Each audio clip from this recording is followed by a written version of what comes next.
Baik, bismillahirrahmanirrahim. Assalamualaikum warahmatullahi wabarakatuh. Very good morning to all of you. How are all of you this morning? I hope all of you feeling well today. Anak-anak sekalian, pada pagi hari ini kita akan melanjutkan diskusi kita membahas tentang topik ketiga ya, yaitu tentang forecasting atau metode peramalan.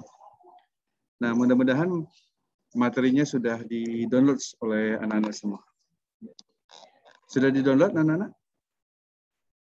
Sudah, Pak. Sudah ya, forecasting. Di-download di virtual learning kita. Oke, anak-anak sekalian,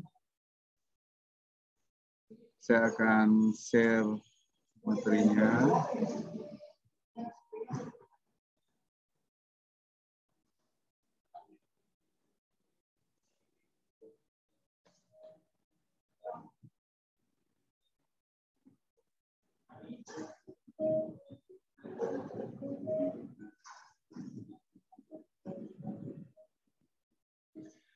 Nah, baik anak-anak.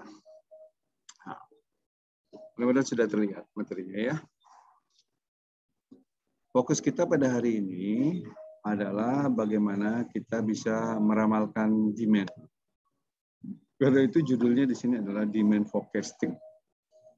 Nah, minggu lalu itu saya sudah ada singgung sedikit tentang demand ini. Demand itu bagi perusahaan atau permintaan bagi perusahaan itu sangat penting untuk diketahui.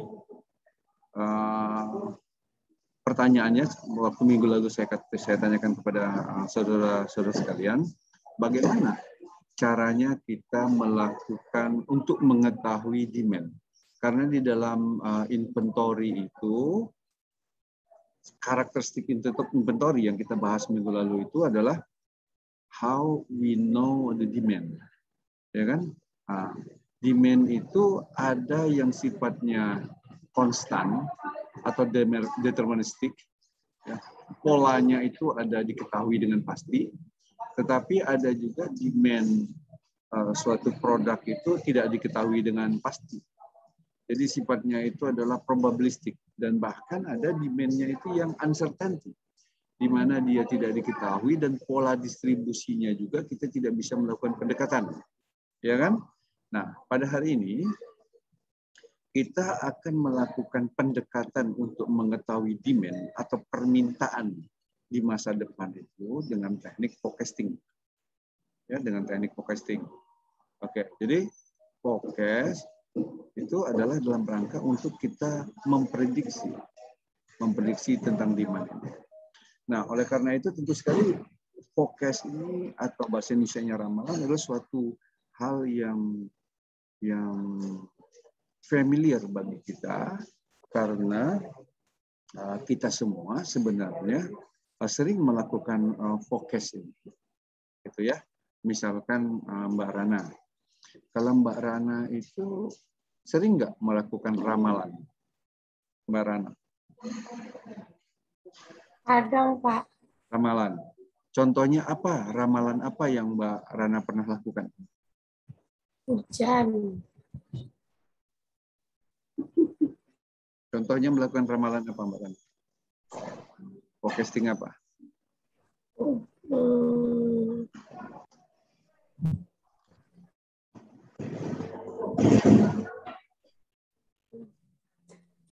Contohnya Mbak Rana melakukan forecasting tentang apa? Misalkan, saya nggak dengar ini. Hujan, Pak. Hujan. Hujan. Tentang hujan, ya. Mbak Rana tinggal di mana ini? Sekarang, Pak. Mana nih? Gimana ramalan Mbak Rana? Apakah sore nanti akan hujan apa tidak? Enggak, Pak. Nggak akan hujan. Nanti sore nggak akan hujan ya. Di Semarang ya, Mbak Rana ya? Cikarang, Pak. Hah? Cikarang. Oke, Cikarang. Ya, Cikarang. Nah, bagaimana ramalannya? Tidak akan hujan sore nanti ya? Itu contoh yang ramalan yang dilakukan oleh Mbak Rana. Kalau Mbak Alivia, Mbak Alivia pernah melakukan ramalan tentang apa?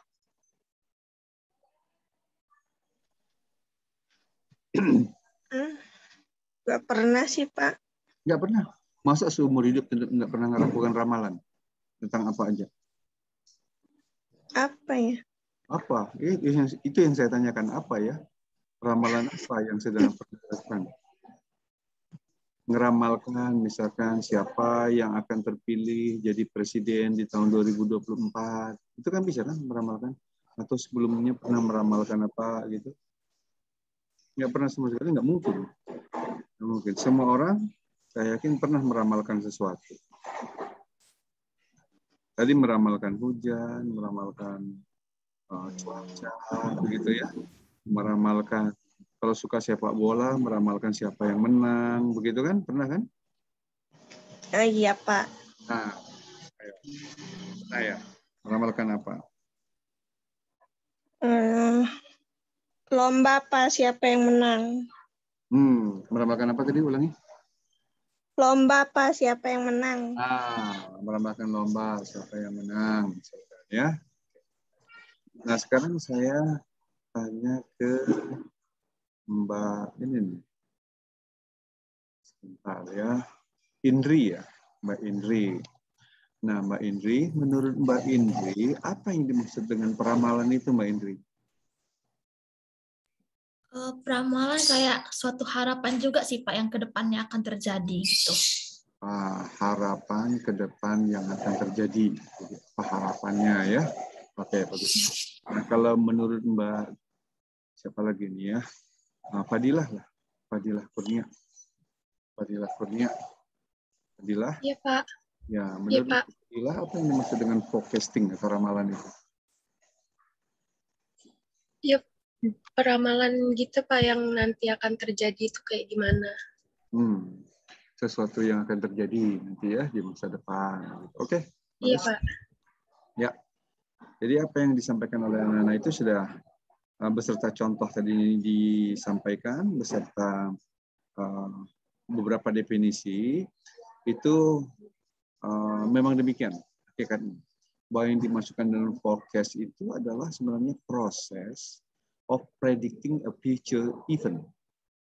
Kita kan tidak mengetahui apa kejadian pastinya di masa yang akan datang. Jadi antara masa sekarang dengan masa ke depan itu ada hijab atau ada tabir yang menutupi kita sehingga kita tidak bisa melihat masa depan. Nah, oleh karena itu untuk menembus tabir itu pendekatan. Jadi ini pendekatan untuk menembus tabir, yaitu dengan teknik forecasting. Sehingga forecasting ini adalah suatu pekerjaan yang ya sudah sejak lama dilakukan oleh orang ya yang mengenai forecasting. Betul nggak? Dari zaman dahulu kala, ini ada gambar di sebelah itu, sehingga ada ahli nujum atau tukang sihir yang melakukan peramalan untuk masa depan. Gitu kan?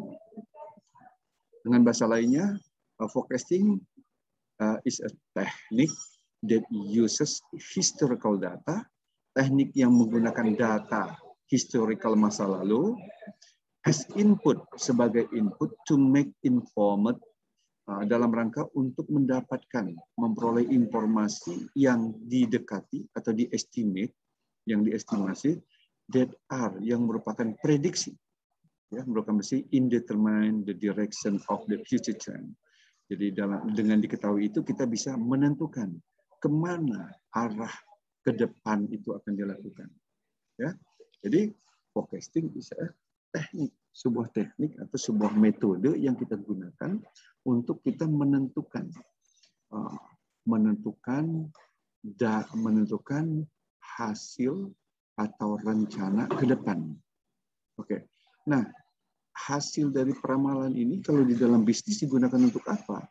Pertama, we wish the forecasting result for the all business decision, such as the first is production ya. Jadi to make a product, we must know how much we will production, ya, how much we will production, berapa banyak kita akan memproduksinya. Jadi the first we must determine how much itu berapa banyak itu, we must predict kita mesti memprediksi. Misalkan gini, sebuah perusahaan akan memproduksi minuman mineral. Pertanyaannya adalah berapa banyak yang akan diproduksi setiap harinya ya, untuk memenuhi kebutuhan misalkan baik harian, mingguan, atau bulanan. Nah itu berapa banyak?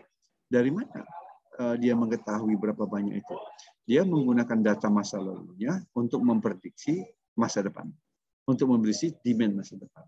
Nah oleh karena itu kaitan dengan memproduksi tadi, we must stock our raw material. Jadi kita mesti menstok raw material kita.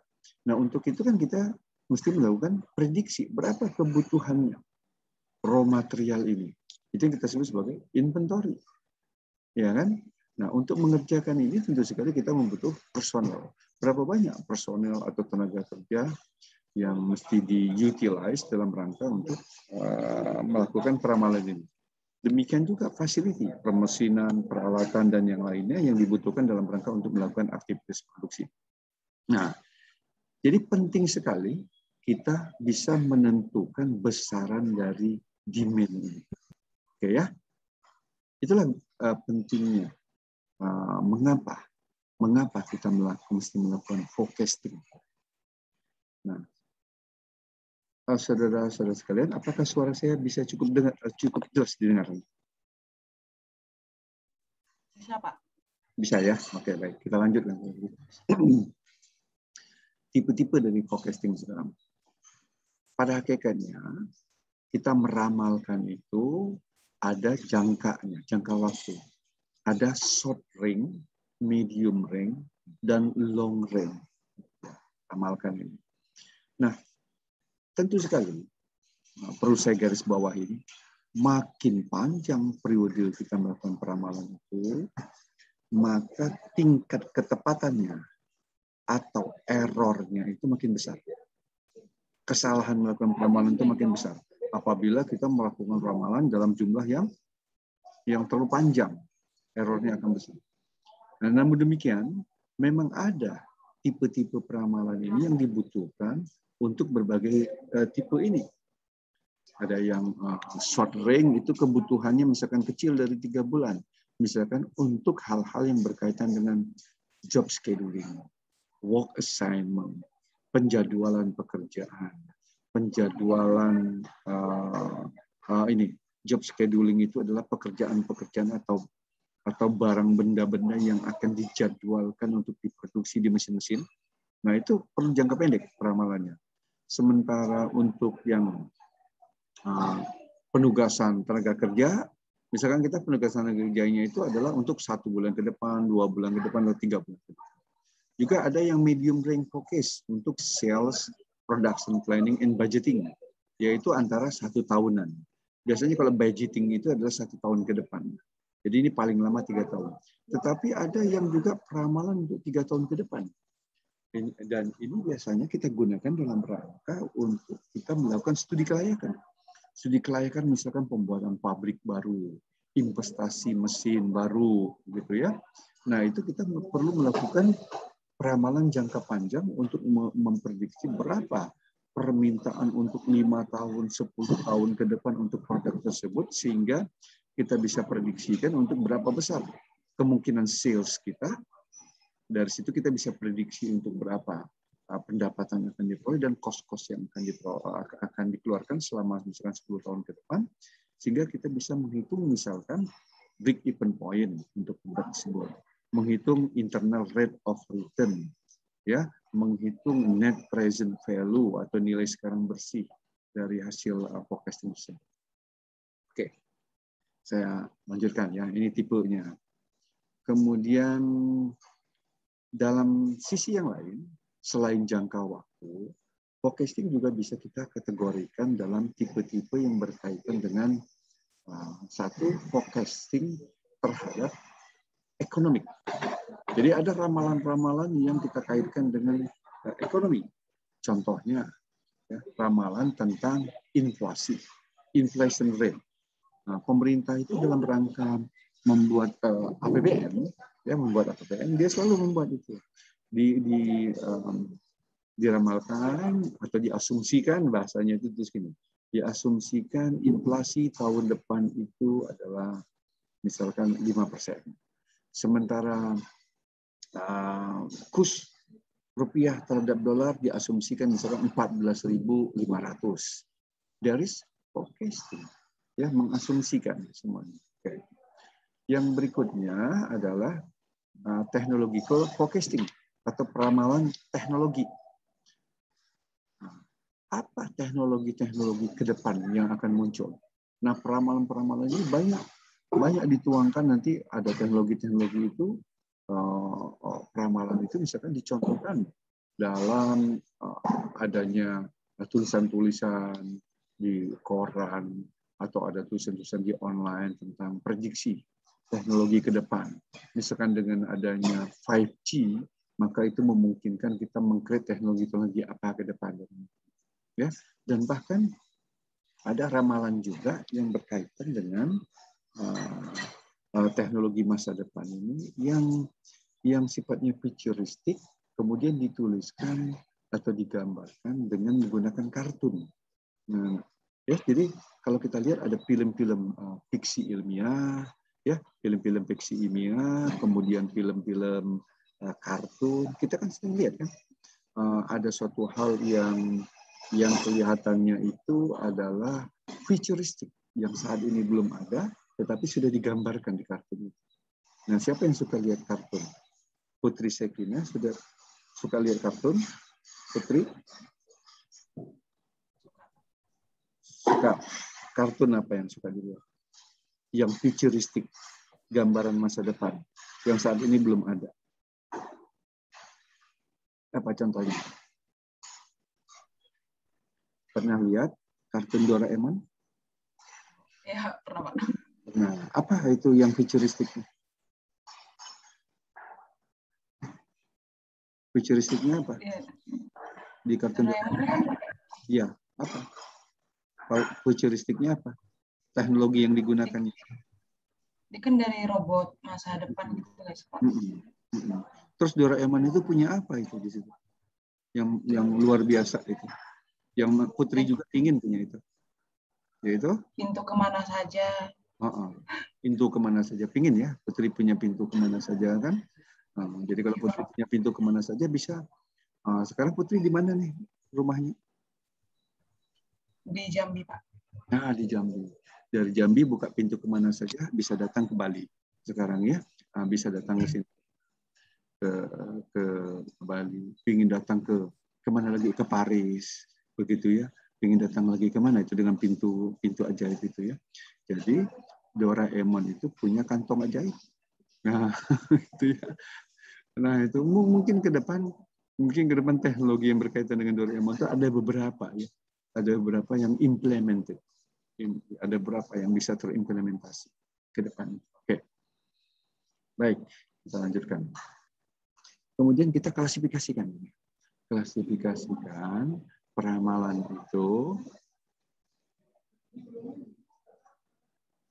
Ya, suara saya bisa dengar sekarang? Bisa dengar? Bisa ya? Bisa, Pak. Klasifikasikan peramalan itu dalam dua kelompok. Ada kelompok kuantitatif, ada kelompok kualitatif. Ya, ada kuantitatif, ada kualitatif. Nah, yang dimaksud dengan kuantitatif itu adalah kita menggunakan input untuk melakukan forecasting itu, melakukan input untuk melakukan forecasting dengan menggunakan data angka. Data angka ya, jadi namanya kuantitatif. Input untuk melakukan forecasting dengan menggunakan data angka. Sementara kualitatif, inputnya tidak angka. Tidak angka itu apa? Ya bisa berupa deskripsi, bisa berupa fenomena, ya yang bukan hanya angka. Nah, contohnya novel. Ya, Pak. Saya mau meramal ini dari garis tangan novel. Coba novel tunjukkan garis tangannya. Garis tangan. Coba telapak tangan novel ditunjukkan ke kamera. Saya mau lihat itu. Coba. Siapa yang on cam? Coba tunjukkan sekarang. Oh, kebalik. Kurang dekat. Saya nggak kelihatan itu. Bukan itunya. Ininya. Ini. Ini. Ya Pak. Nah, ininya ya. Begitunya tuh garis tangannya. Oke. Aduh, nggak kelihatan itu. Tutupin bukan. Oke. Kelihatan itu sekarang. Saya melihat di sini, saya meramalkan Noval ini adalah seorang yang rajin menabung. Karena ada garis di ujung tangannya itu yang menutup. Ya, menutup ini.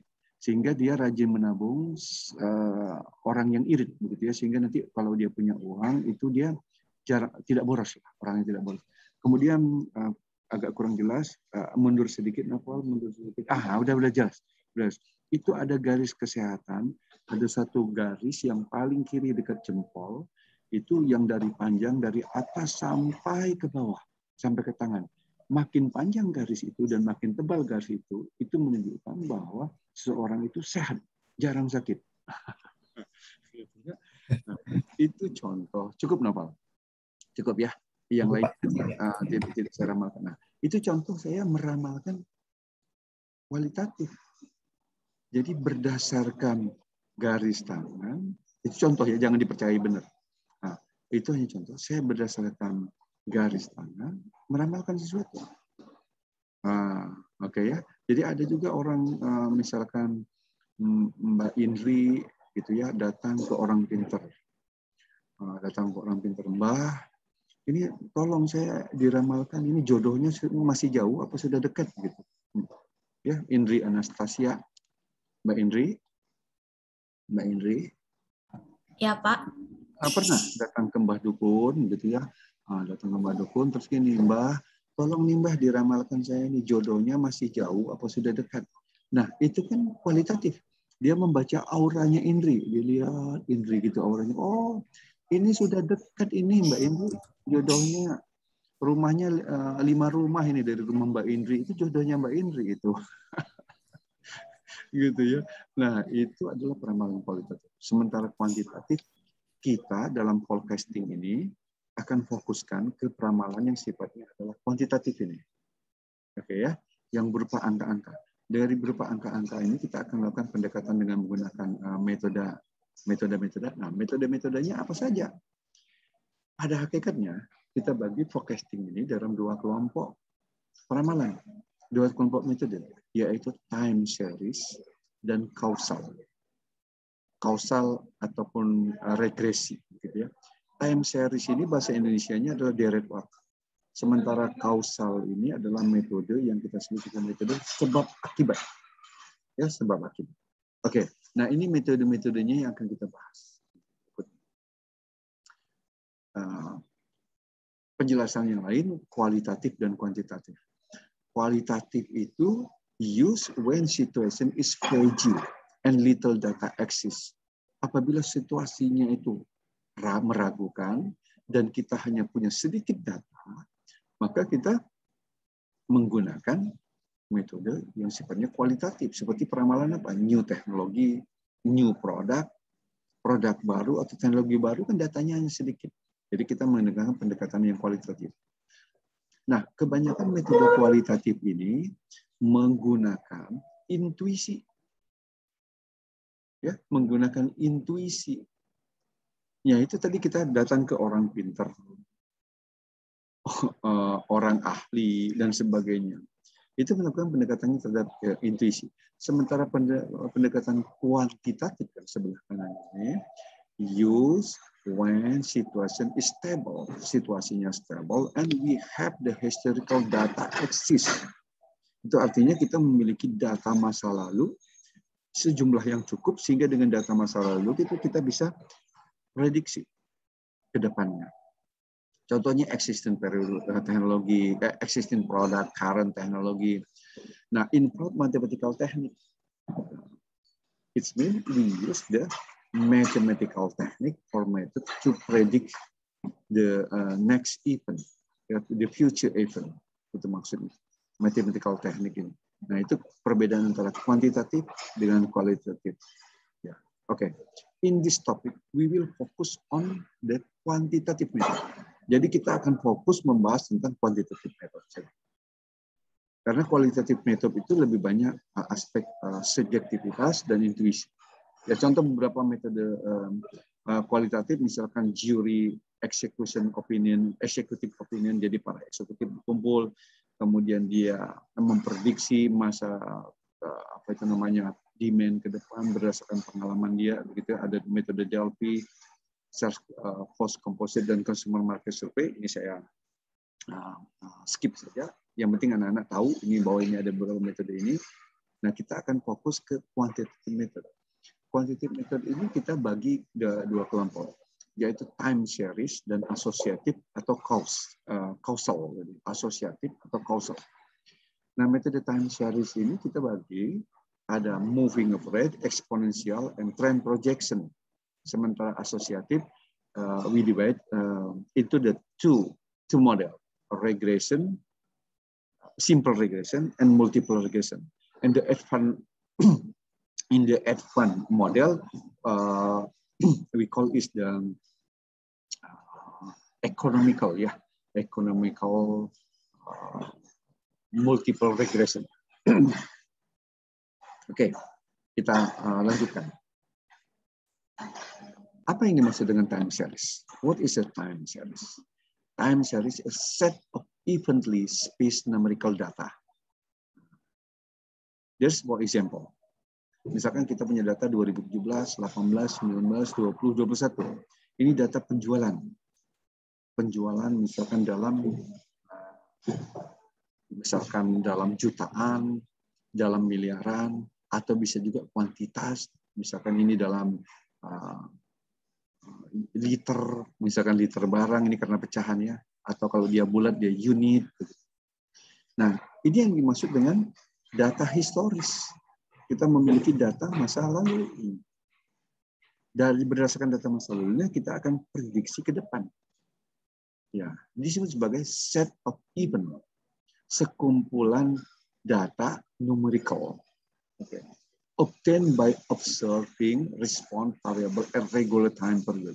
Ini diperoleh dari data masa lalu kita ini diperoleh tentu sekali dari transaksi atau hasil atau real transaction pada masa lalu. Forecast based only on past value. Nah, jadi asumsinya ini bahwa kita meramalkan ke depan itu influence past, dipengaruhi oleh data masa lalu katanya. Just factor influence past and the present, masa lalu dan sekarang ya. We will continue influence and future. Jadi berdasarkan data masa lalu itulah kita akan memprediksi atau meramalkan data ke depannya. Oke. Itu namanya time series.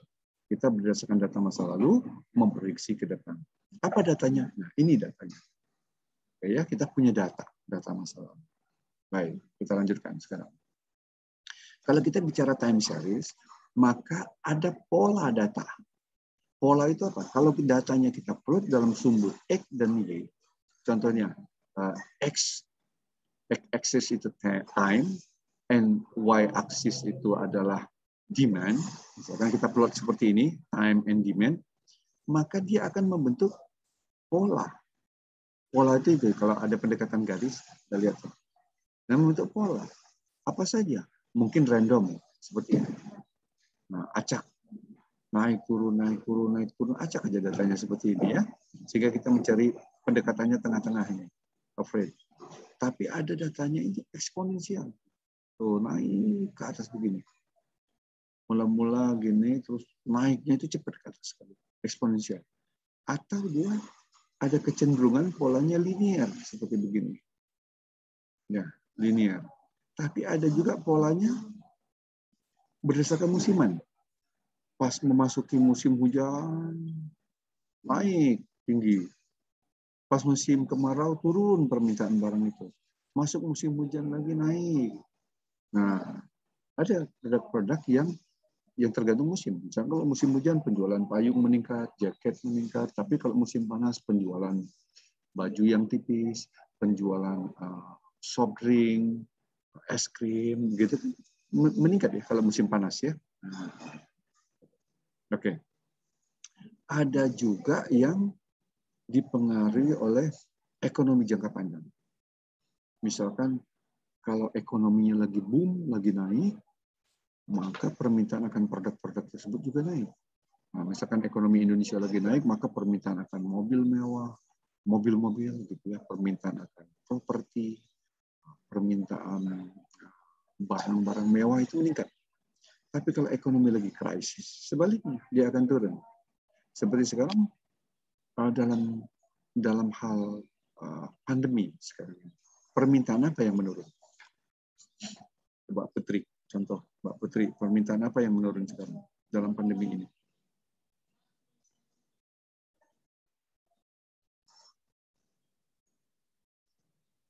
Atau saya tanya ke Mbak ini aja nih, siapa yang on cam di sini ya?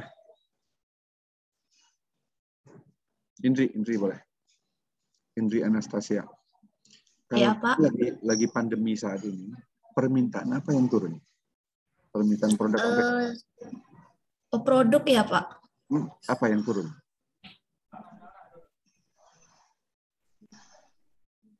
Kalau Banyak.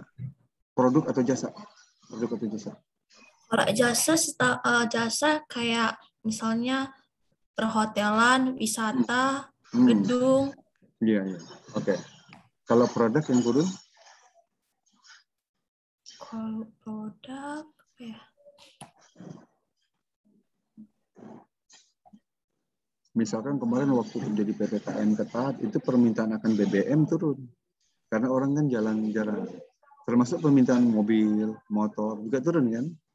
Nah, Ya. Kalau Indri ini selama pandemi ini, dibandingkan sebelum pandemi, beli baju lebih banyak mana? Baju, sepatu lebih banyak. Iya, Pak. Lebih banyak sebelumnya kan, sebelum pandemi kan. Nah, pada saat pandemi ini kan, kuliah nggak aja ya, cukup pakai baju kaos aja atau baju biasa aja. Tapi kalau ke kampus kan mau gaya ya begitu ya, atau jalan mau gaya begitu ya, sehingga beli ya. Oke. Nah, itu faktor-faktor yang disebut sebagai ada pola yang ini ada pengaruh ini, pengaruh jangka panjang. Ya mungkin infeksi virus ini juga di masa depan juga atau akan berulang ya, kemungkinan akan berulang di masa ke depan. Baik. Kalau kita akan melakukan ramalan, maka ada langkah-langkahnya. Langkahnya apa? Pertama, tentukan dulu ramalan ini mau digunakan untuk bagaimana? Jangka pendek, jangka menengah, jangka panjang. Kemudian select the item to be focused. Pilih barang apa atau produk apa yang akan diramalkan. Nah, pilih barang apa atau produk apa yang akan diramalkan. Kemudian determine the time horizon. Nah, kita ramalkan ini mau diramalkan berapa lama ke depan. Kemudian select the focus model. Pilih metode apa yang akan digunakan. Setelah itu kumpulkan datanya, make the focus, and validate and implement result. Kemudian kita lakukan validasi dan implementasi hasilnya. Nah, itu adalah langkah-langkah yang kita lakukan dalam peramalan ya. Ya.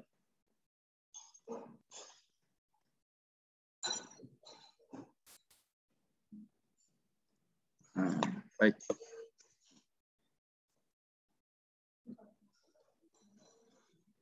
Kemudian saya akan tunjukkan kepada saudara, kalau kita melakukan peramalan, tentulah yang namanya forecasting atau ramalan itu not exactly precise ya 100%.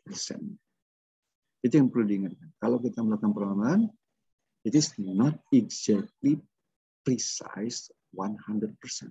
Tidak akan tepat 100%. Namanya juga ramal. Bisa jadi benar, bisa jadi salah. Benarnya juga apakah tepat 100% belum tentu. Artinya apa? Setiap kita melakukan peramalan, ya sudah naturalnya atau alaminya adanya kesalahan atau error. Kenapa? Karena ini sesuatu di masa depan yang belum terjadi dan tergantung dari kecanggihan metode yang kita gunakan untuk meramal. Makin canggih metode yang kita lakukan peramalan, yang kita gunakan untuk meramalan, maka kesalahannya makin kecil atau errornya makin kecil. Oke ya. Sekarang saudara lihat bagaimana cara menghitung error atau kesalahan dalam peramalan. Coba lihat ya, caranya bagaimana caranya. Saya tunjukkan. Kolom-kolomnya dulu. Kolom pertama ini data masa lalu. XI, disebut ya data masa lalu. Kolom kedua, ini adalah ramalan. Jadi kolom pertama ini observasi atau kenyataan. Kolom kedua ini ramalan. Oke. Nah, kolom ketiga kesalahan. 3 kolom dulu perhatikan ya, saudara ya. Oke.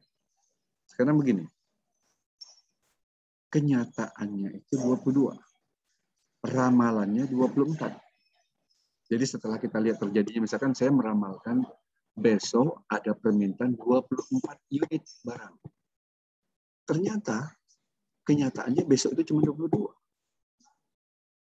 Berarti kan ada yang namanya error. Di situ kan? Betul nggak? Ada yang namanya, ini sebagai kesalahan. Yang saya tulis XI kurang FI. Nah, diramalkan 28, kenyataannya 23. Jadi XI kurang FI minus 5. Terus sama XI kurang FI. Jadi kalau pakai Excel ini gampang sekali hitungnya ya. XI kurang FI, tarik ke bawah. Oke. Nah, kemudian kesalahan ini, contoh kolom kesalahan ini saya jumlahkan semuanya. Kalau ini saya jumlahkan semuanya hasilnya 2. Oke? Hasilnya 2 ini dibagi ini datanya ada 10. 2 dibagi 10. Maka itu namanya mean error. 2 dibagi 10. Namanya mean error. Berapa mean errornya? 0,2. Oke ya? Gampang kan? Ini jumlahkan 2 bagi 10. 0,2. We call it mean error. Atau nilai tengah sana. Kemudian teknik ini dirasa kurang bagus. Kenapa? Karena ada datanya itu negatif, ada datanya positif. Yang namanya salah itu ya, salahnya itu ya kita anggap besarannya anggarannya mutlak aja. Salahnya berapa? 2, salahnya 7, salahnya 10, begitu. Ya. Sehingga kalau ada negatif dan positif, kalau ditambahkan dia saling mengurangi sehingga angkanya kecil salahnya. Sehingga di sini menggunakan absolut. Absolut. Kalau absolut itu jadi negatif jadi positif. Sehingga kalau dijumlahkan semua 36. 36 dibagi 10 data, maka akan menjadi 3,6. Nah, teknik ini namanya mean absolute error. Ya, teknik ini namanya mean absolute error. Sementara teknik yang ketiga, untuk menghilangkan tanda mean itu kita bisa juga kuadratkan. Ini, ya min 2 dikuadratkan jadi 4, min 5 kuadratkan jadi 25, dan seterusnya. Dijumlahkan semuanya. Nah, hasilnya 160 itu kita sebut sebagai sum of square error. Oke, SSE. Ini kan tanda sigma. Sigma itu penjumlahan dari data ke 1 sampai data ke n, dan setiap errornya dikuadratkan. Gitu, 160. Nah, kalau 160 ini dibagi 10 data, maka kita sebut sebagai mean square error, yaitu 16 errornya. Ya, maksudnya begini. Ini kita punya data masalah, data kenyataan, ini ramalannya. Maka ramalan kita ini kalau dilihat dari mean square errornya 16. Kalau dilihat dari sum square errornya 160. Kalau dilihat dari MAE-nya 3,6. Begitu ya. Demikian juga kalau dia standar deviasi. Misalkan kalau standar deviasi ini berarti N-1, jadi 10-nya dikurang 1, jadi 9, 160 kurang 9 diakarkan 4,2. Gitu ya. Dan beberapa nilai yang lainnya, ini contohnya adalah nilai tengah kesalahan percentage. Percentage itu bisa agak mutlak atau ini ya. XI data 22 dikurang 24 dibagi 22 dikali 100, 9 hasilnya ya. Nah, dan seterusnya. Oke. Populernya atau umumnya atau dari kajian para ahli, bahwa ukuran kesalahan yang sering digunakan yang menunjukkan lebih tepat atau lebih stabil itu adalah MSE dan MRE. Ya, mean square error dan mean absolute error. Baik, saya lanjutkan. Beberapa metode peramalan. Ini metode peramalan ya. Metode peramalan itu apa aja? Ini metode peramalan ada contoh 9. Saya secara cepat aja. Yang pertama adalah metode konstan.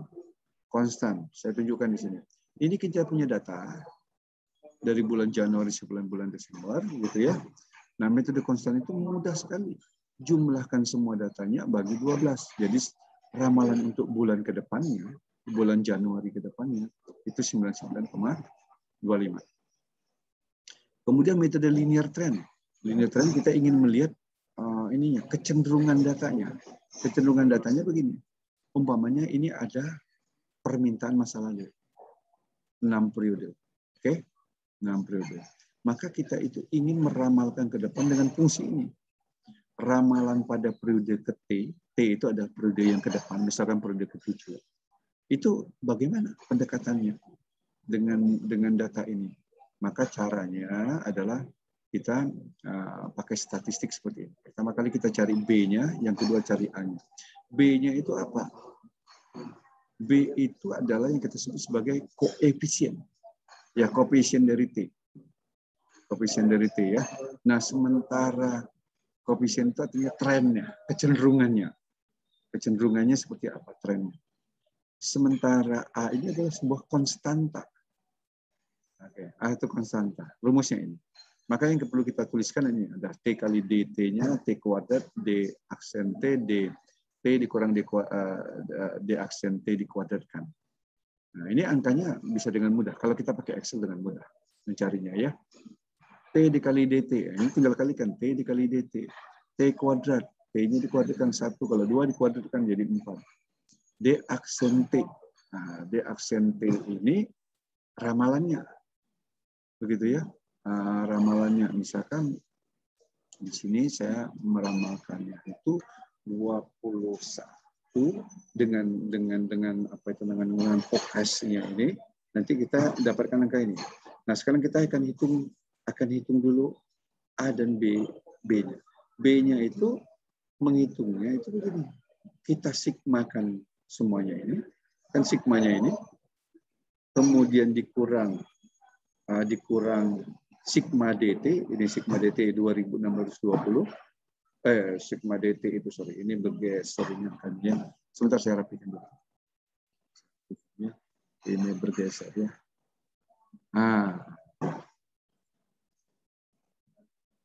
Saya tunjukkan lagi.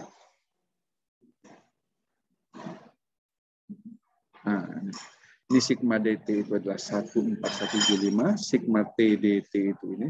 Sementara sigma T-nya adalah 21 ini. Ini kan tinggal dimasukkan angkanya. T DT ini angkanya.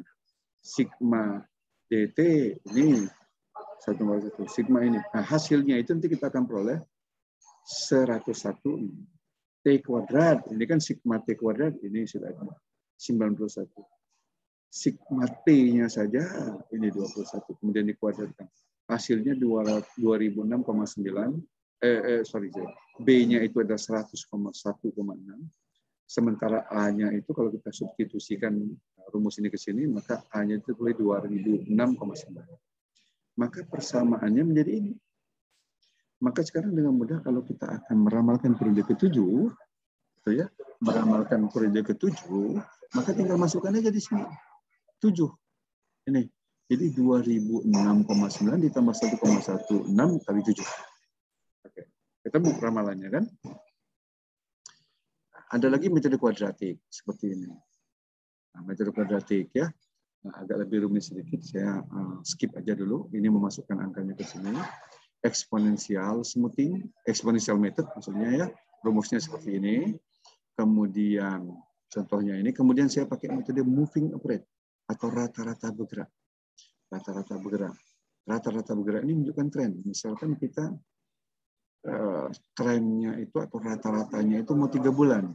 Maka data ke pertama, 2, 3 dijumlahkan bagi 3. Hasilnya 11,6. Kalau kita ingin meramalkan dari bulan ini kan Januari sampai Juli. Kalau kita meramalkan bulan Agustus atau bulan ke-8, maka data 3 bulan terakhir, yaitu ini 19, 23, 26, bagi 3. Itu data bulan Juli. Kalau bergeraknya 5 bulan, movingnya 5 bulan, maka kita pakai data 5 bulan terakhir untuk melakukan forecast ke depan. Jadi di bulan Juli ke bulan Agustus ini, bulan ke-8, kita gunakan data 5 bulan. Tuh, 2, 3, 4, 5. Jadi 13 tambah 16, 19, tambah 23, tambah 26, bagi 5. Itulah hasil forecast kita. Nah, kemudian metode yang berikutnya adalah exponential smoothing. Smooth itu artinya pemulusan. Menggunakan apa? Menggunakan ini, alpha. Alpha ini adalah weight factor yang nilainya dari 0 sampai 1. Mulusan, ya. Nah, ini kasih contoh sama saya. Seandainya saya punya demand 12 bulan. Nih, bulan demand 12 bulan. Saya ingin meramalkan bulan ke-13. Gitu ya, atau bulan Januari tahun depannya.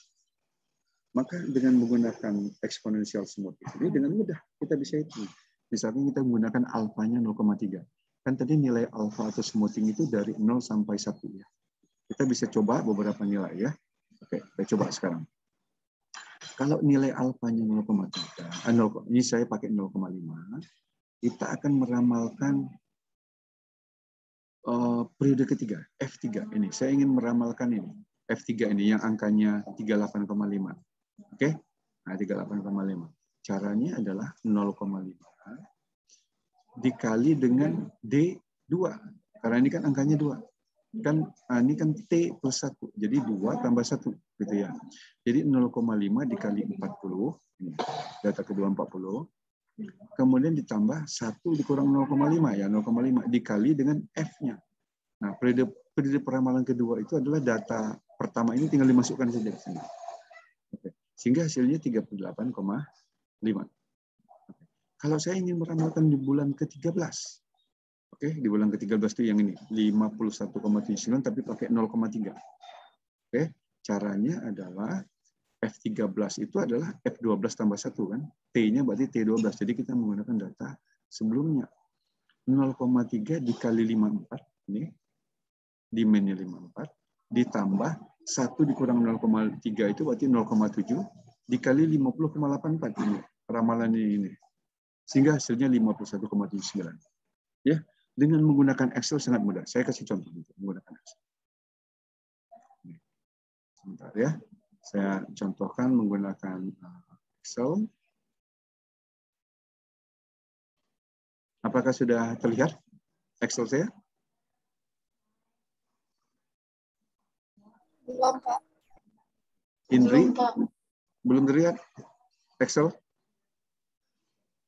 Excel saya belum terlihat? Sudah, Pak. Sudah, Pak. Nah, sudah kan?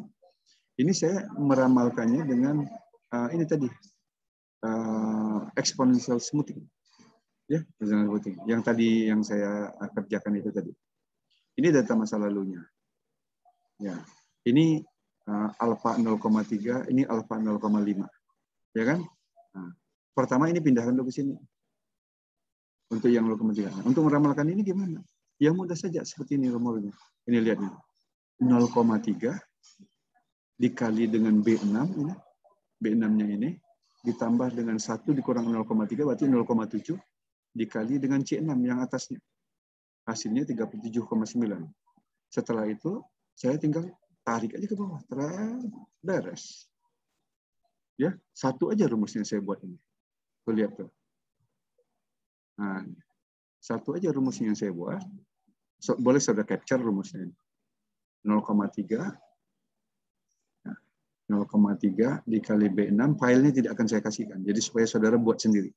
Ya, supaya saudara buat sendiri. Ini saya kasih contoh aja. 0,3 dikali B6 ditambah 1 dikurang 0,3 dikali C6. 0,3 dikali B6 yang ini B6-nya 40 ditambah 1 dikurang 0,3 berarti 0,7 dikali dengan C6, 37. Sesuai dengan rumus ini. Hasilnya 37,9. Sementara yang ini sebelahnya, nah ini 0,5. Alfanya ganti 0,5. 0,5 dikali B6 ditambah 1 dikurang 0,5 dikali dengan E6 yang 37. Hasilnya 38,5 dan seterusnya. Tinggal dicarikan. Sehingga kalau saya ingin meramalkan 12 periode ke depan yang warna kuning ini, ya saya tinggal tarik aja ke bawah. Ke bawah. Saya akan hitung errornya dengan mudah. Saya akan hitung error gini. Ini kan error ini. X1 dikurang F1 dikuadratkan. Ini kan error. Ya. Kemudian ini saya copy ke bawah. Kemudian saya jumlahkan. Kemudian bagi datanya sebanyak 23 data. Harusnya datanya ini sebanyak 24 ya. Nah, datanya sebanyak 24 data. 24. Nah, sehingga ketemu errornya. Ini MSE-nya. Ini MSE-nya 15 ini. Jadi dengan menggunakan X sangat mudah sekali menghitungnya ya. Oke. Nah, saya sekarang kembali lagi ke berikutnya ini. Setelah kita menghitung exponential sampling, metode sesional ini saya lewat saja. Saya ingin tunjukkan metode linear regression. Linear itu garis lurus. Regression itu suatu metode yang melakukan pendekatan memplot datanya berupa garis lurus begini. Ini saya kasih contoh. Ini kita punya data. Sudah terlihat ya file saya ini. PPT saya sudah terlihat ya, Rana?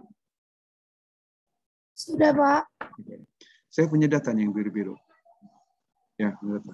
Pertanyaannya ini, kalau nanti saya ingin ramalkan ke depan, ini kan angka X-nya itu 10. Bagaimana kalau 10,3, 11, 11,45 dan sebagainya? Berapa prediksinya ke depan sini? Oke. Nah, teknik linear regresi itu adalah ini data dilakukan pendekatan dengan sebuah garis. Nah, garis itu adalah persamaannya ini. Kalau datanya ini persamaan ini. Atau secara umum persamaannya begini. Y pakai topi ini Y yang akan diramalkan. Y yang akan diramalkan itu adalah A. A itu apa? Suatu konstanta. Ini konstantanya itu 5, ini kalau saya tarik ke bawah ini kan. Kita tarik sini nih. Nah, ini ketemunya di sini nih, yang kursor yang saya tunjuk ini adalah angka 1 ya. Nah, ini angka 1,027. Nih di sini ini. 1,27. Sementara 5 itu adalah kemiringan. Ini kalau saya tarik garis X di sini, ini mohon maaf. Sudut ini itu membentuk kemiringan 5,13,89. Nah, itu yang akan kita cari. Caranya gimana? Dengan metode yang disebut sebagai linear regresi ini.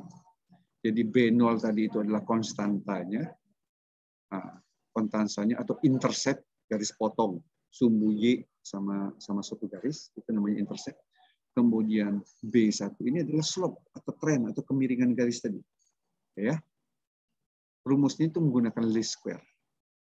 Saya contohkan dengan sebuah persoalan. Begini, saya contohkan ya dengan sebuah persoalan.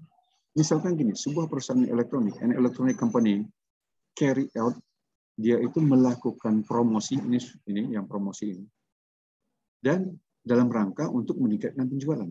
Contoh, pada bulan pertama dia melakukan promosi 6 apa? Misalkan $6.000. Pada bulan pertama dia melakukan promosi $6.000. Kemudian berdasarkan promosi $6.000 dia memperoleh penjualan $30.000. Bulan kedua melakukan promosi $9.000, memperoleh penjualan $49.000 dan seterusnya. Pertanyaannya, kalau saya akan melakukan promosi $11.000, ya promosi berapa ramalan penjualan ke depan? Gitu kan? Atau kalau saya mau melakukan promosi $15.000, maka berapa penjualan ke depannya? Nah, ini bisa dilakukan pendekatan dengan menggunakan linear regression. Menggunakan linear regression ini. Oke? Linear regression ini. Nah, ini linear regression-nya. Pertama yang kita perlu tuliskan, di sini saya simbolkan X, di sini Y. Y-nya itu, jadi penjualan dipengaruhi oleh promosi. Ini teori marketing mix. Ya, penjualan dipengaruhi oleh promosi. Promosinya makin gencar, penjualannya makin meningkat. Oke? Nah, seperti itu. Maka ini secara statistik kita kalikan dulu. X dengan Y, Y kuadrat, Y kuadrat. Nah, setelah itu kita cari X barnya atau X rata-ratanya. X rata-ratanya apa ya? Jumlah semua dibagi dengan 8 kan? 7. Kalau Y bar bagaimana? Ya jumlahkan aja Y-nya semua bagi dengan 8, 37. Itu sudah dapat X bar dan Y bar. Dan Y bar. Kemudian tinggal dimasukkan di rumus B ini. Sigma N. N-nya kan dibaca 8. Kemudian XY. XY itu kan jumlahnya 2257. Kemudian sigma X. Ini sigma X. 56. Oke. Kemudian sigma Y. Sigma Y itu 296. Oke. Kemudian bagi N-nya 8. X kuadrat. Lihat ini. Mana X kuadrat? X kuadrat itu kan 428. Nah, jadi 8 dikali 428. Dikurang. Sigma X. Mana sigma X? 56. Dikuadratkan. Hasilnya 5,1389. Oke. Tinggal kita cari A. A itu apa? A itu adalah rumusnya Y bar. 37. Oke. Dikurang B. B itu ini tadi 5,138 dikali dengan X bar 7. Hasilnya 1,0277. Nah, dengan demikian sekarang kita sudah peroleh rumusnya. Rumusnya itu adalah Y topi atau ramalan ke depan itu adalah 1,277 ditambah 5138 kali X. Inilah ramalannya. Tinggal kita masukkan sekarang. Ya, tinggal kita masukkan. Kita mau meramalkan promosinya berapa banyak. Misalkan, saya akan meramalkan periode ke-8 itu mengalokasikan promosinya cuma 4.000 US dollar. Kalau saya mengalokasikan 4.000 US dollar, maka berapa estimasi penjualannya? Ya dengan mudah ini tinggal diganti dengan angka 4 ini, X-nya ini. 1027 ditambah 51 kali X. X-nya ini ganti angka 4. Ya, nanti 4. Ini 1,027 ditambah 52 kali 4. Ketemulah. Jadi linear regression itu adalah mencari fungsinya ini. Yang disebut sebagai fungsi sebab akibat. Atau kausis tadi. Gitu. Sebab akibatnya itu apa? X menyebabkan Y. Jadi X-nya itu variabel bebas, Y-nya itu variabel terikat. Ya, X-nya itu variabel bebas. Silakan saudara mau masukkan angka X-nya berapa. Misalkan masukkan 11. Tinggal ganti sini 11. Maka nilai Y-nya itu terikat dengan angka 11 yang kita masukkan ini. Ya, kalau masukkan 11 berarti 1,02 ditambah 5,1389 dikali 11. Ya kan? Hasilnya akan kita peroleh. Nah, itulah teknik linear regression. Kalau saya contohkan dengan menggunakan Excel, ya, ini dengan mudah menggunakan Excel itu.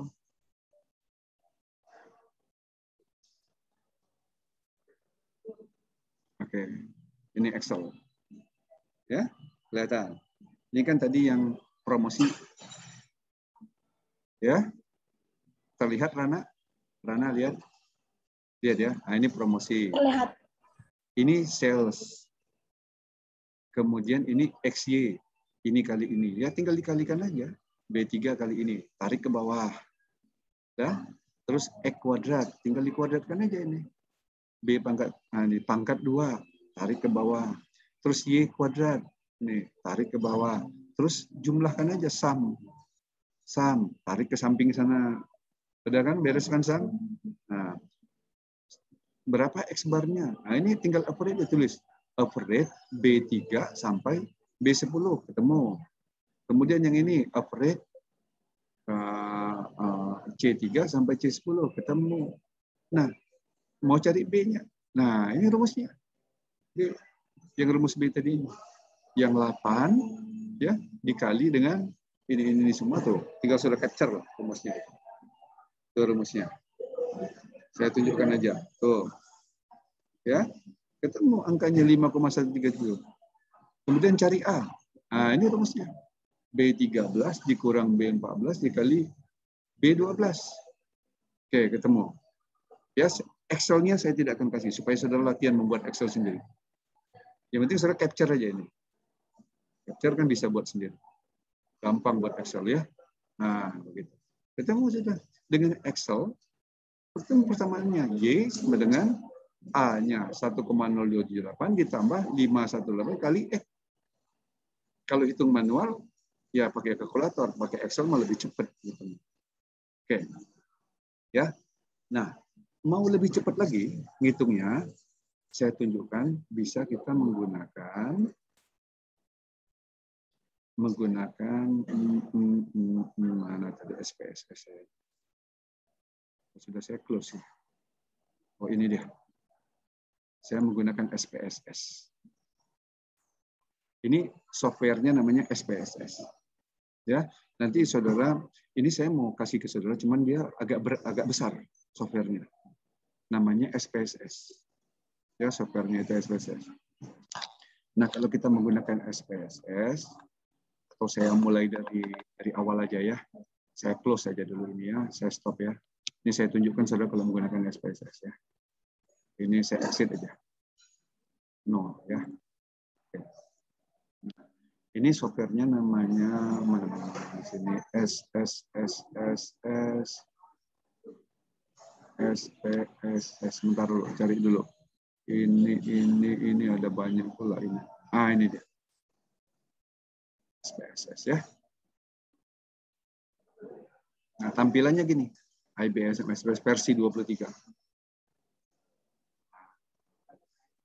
Oke.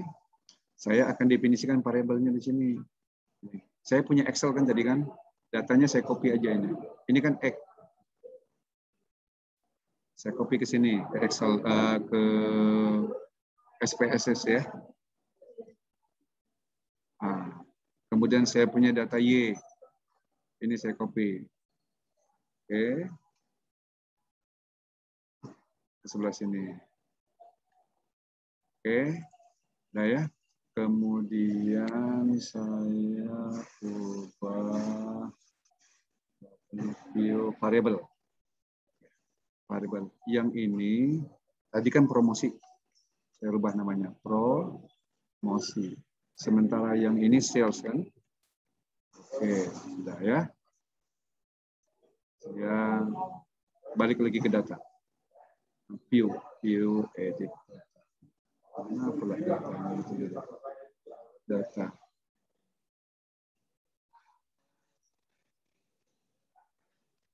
Sudah ini saya ke data. Nah, data view. Sekarang sudah berubah namanya. Ini promosi, ini penjualan ya. Betul kan? Jadi cuma inputkan data aja.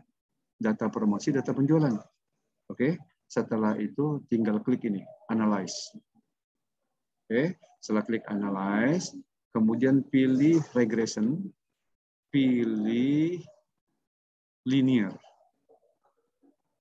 Nah, sekarang saya masukkan dependent. Dependent itu variabel yang tergantung, yaitu sales tadi, penjualan. Sementara promosi itu variabel bebas, X-nya, ya kan? Masih bebas. Kemudian saya sudah aja, yang ini tidak usah saya sebutkan ini. Ini sebenarnya bisa diisi. Sudah aja, saya tinggal klik OK. Ini hasilnya. Hasil koefisien yang tadi mau saya tunjukkan kepada saudara itu. Ah, ini. Ah, ini nih. Ya, saya potong ini angkanya, koefisiennya. Kemudian saya pindahkan sekarang tampilan PPT saya sudah muncul. Tampilan PPT sudah muncul? Belum, Pak. Belum, Pak. Belum. Sudah sekarang? Sudah, Pak. Sudah muncul. Nah, sekarang mari kita lihat. Lihat. B-nya 5139. Sama kan? Ini kan dibulatkan ya. 5139. Konstantanya 1,028. Ya kan? Sama. Maksud ini persamaannya jadi Y sama dengan 1,028 ditambah dengan 5139 dikali X. Gampang kan? Kalau pakai SPSS, Novel? Ya, tinggal masukkan datanya, kemudian solve. Keluar hasilnya. Kalau pakai Excel harus pakai rumus. Pakai SPSS langsung keluar ini. hasilnya ya. Audi, bisa lihat Audi ya? Oke. Bisa, Pak. Nah, nanti bisa dilihat lagi rekaman video. Ya, nanti saya coba bisa nggak di-sharingkan apa itu namanya file SPSS-nya, file mentahnya ya. Oke. Nah, begitu anak-anak.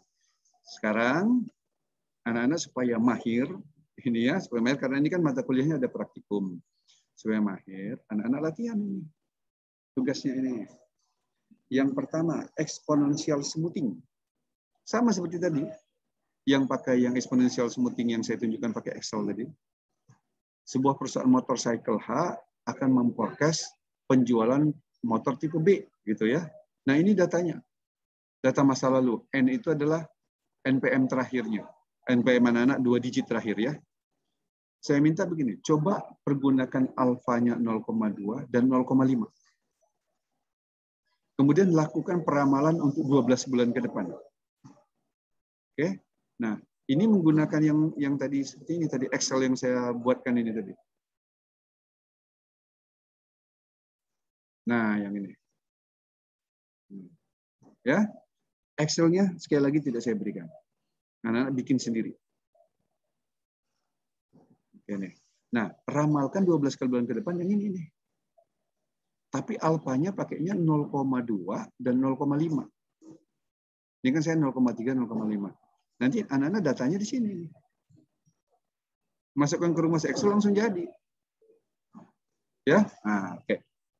Itu satu. Balik lagi saya ke sini.